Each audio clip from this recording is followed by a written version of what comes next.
In the fall of 1987, local news channel WSB-TV2 of Atlanta, Georgia, was attempting to fill a scheduling gap in their Sunday morning lineup.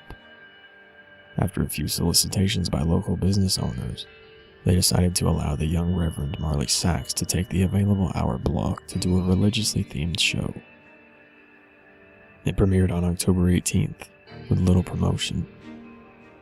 The show was standard religious fare and consisted of the Reverend sitting in a simple chair, reading passages from the Bible to the camera, and discussing their interpretation and significance to our modern, day-to-day life. The show received a reasonable number of views and continued to be shown into early December.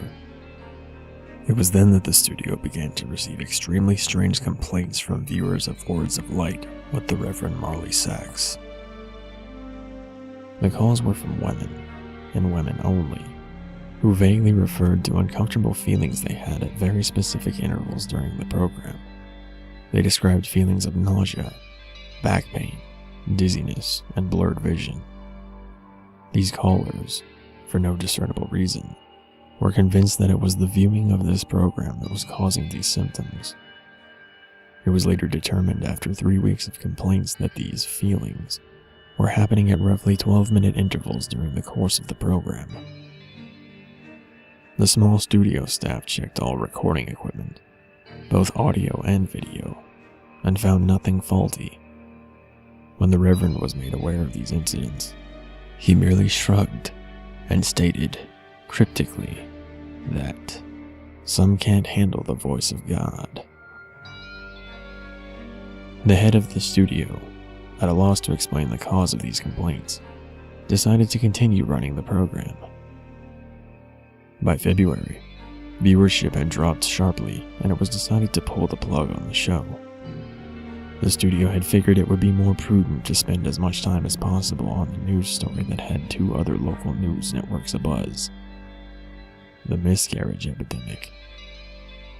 Starting sometime in November, the number of healthy pregnant women miscarrying in the Atlanta metropolitan area had reached over 300. The CDC could find no discernible cause for this terrifying occurrence. The Reverend took the show's cancellation with what could only be described as abject indifference. When informed, he made no protest, merely nodded, almost knowingly. He left the studio after the last episode was filmed without so much as a word, and dropped off the face of the earth. No one ever heard from him again, not his former congregation, or any member of the church. The studio moved on, filling the slot with an infomercial, and continued to concentrate on the miscarriage story. A year and a half later, an intern at WSB Studios discovered the tapes of the Words of Light, and began going through them in an attempt to find stock footage for an upcoming piece the station was doing on the impact religion had on the city. The Atlanta incident, as the miscarriage epidemic became known in medical journals, petered out 3 months after the studio canceled Reverend Sachs' show, and had already begun to fade from the public consciences. As the intern went through the tapes, he accidentally made a disturbing discovery about the footage. While attempting to stop one recording at 10 minutes 45 seconds, he mistakenly jammed the fast forward button down. While the footage whizzed by, he attempted to pry up the button with a screwdriver. Just as he succeeded, the tape stopped at 32 minutes, 1 second. The intern actually fell out of his chair when he looked up at what was frozen on the screen. The image of a badly decomposed, severed head filling up the entire frame. After he collected himself, he moved the film back a few frames, then forward, and realized that his mind was not playing tricks on him. He began going through the rest of the recording, and soon discovered that at exactly 12-minute intervals, the image would appear for 1 frame. Thinking it was some practical joke being played on the new guy, he presented it to one of the film technicians, ready to be mocked. The technician was just as puzzled as him.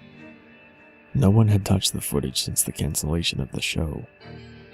After the studio had closed for the night, the intern convinced the tech to help him go through all the tapes of the Words of Light. They discovered that every single episode had this same horrifying anomaly.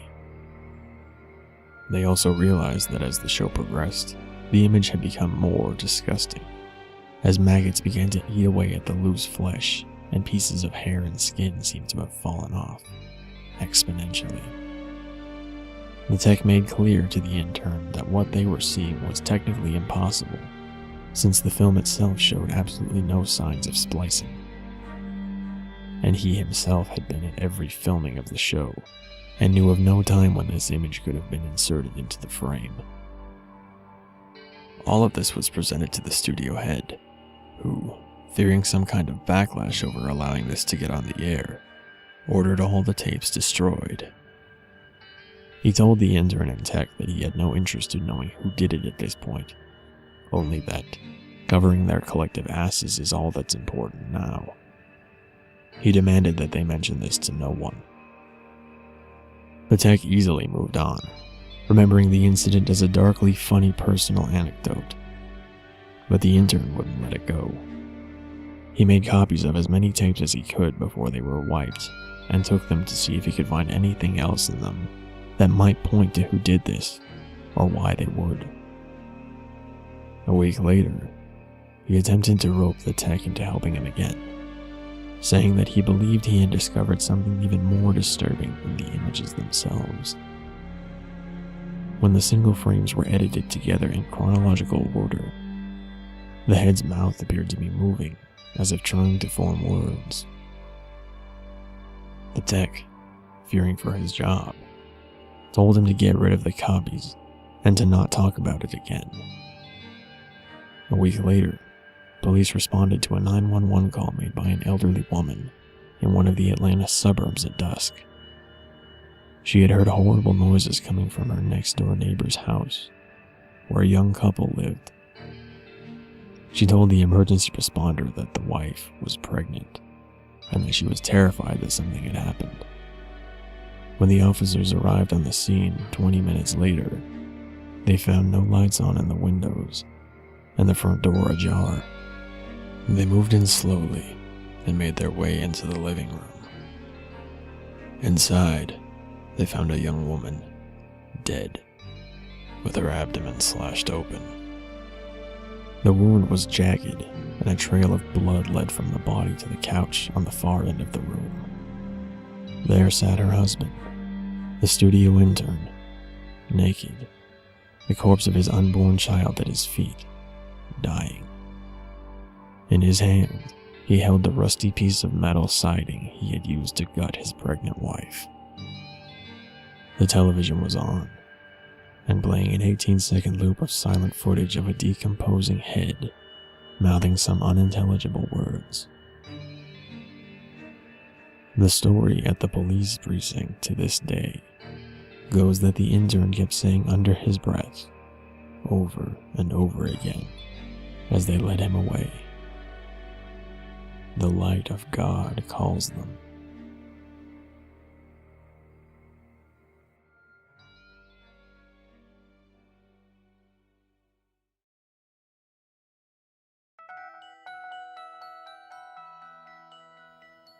Good evening, everyone. I am your host, Paradox Noctis, filling in for that creepy reading tonight, and what can be said about this lovely little story? Well, for starters, I believe it accomplishes its goal. The build-up is nice. It doesn't go too quickly, except for probably around the end, when things just kind of jump to a rather gruesome conclusion, but we'll get to that in a moment. The story starts out about a simple local religious TV show when it devolves into something more gruesome and something much more unsettling. We have our character, the Reverend Marley Sachs, who's seemingly distant, very detached from everything that's going on when the complaints start rolling in about his show, no less from only women, which is odd. That would seem like something that would set off the average person, but it doesn't seem to be the case with Reverend Sachs. The only problem I have with Marley Sachs at this point, though, is that he's seemingly only a plot device, whereas his show is canceled and he's just never heard from again. Seems like something that might raise up some red flags, but perhaps I'm overthinking it. I mean, it's still within the realm of plausibility, so I suppose it's alright. When you're looking at a creepypasta like this, you want some plausibility. Another thing that this creepypasta I felt did right was the fact that it plays on the trope of antiquated media formats, such as local TV stations or VHS tapes. That's where things get out of the realm of plausibility, I believe. The older a format of media, or just anything in general, is, we tend to make it creepier. It's just one of the things about our society that we see older things as more frightening for some reason. Probably the only other complaint I have about this creepypasta is it plays on what I'm going to call the I am God trope. Basically, it all comes back to God, I believe. You get creepypastas like Sonic.exe with the line I am God. You get creepypastas like A Gateway of the Mind with the whole I've spoken with God, he's abandoned us trope. It just all seems a bit contrived to me. Like it seems a bit forced.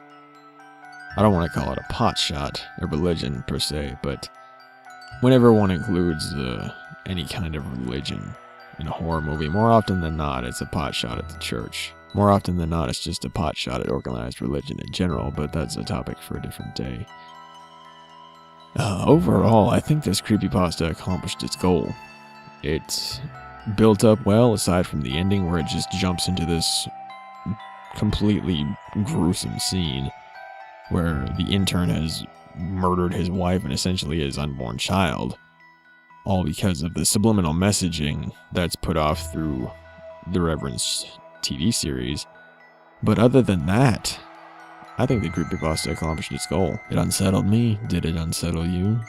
Leave a comment, start a discussion. That's what that whole section beneath the video is for. But overall, this was a decent creepypasta. Hope you guys enjoyed.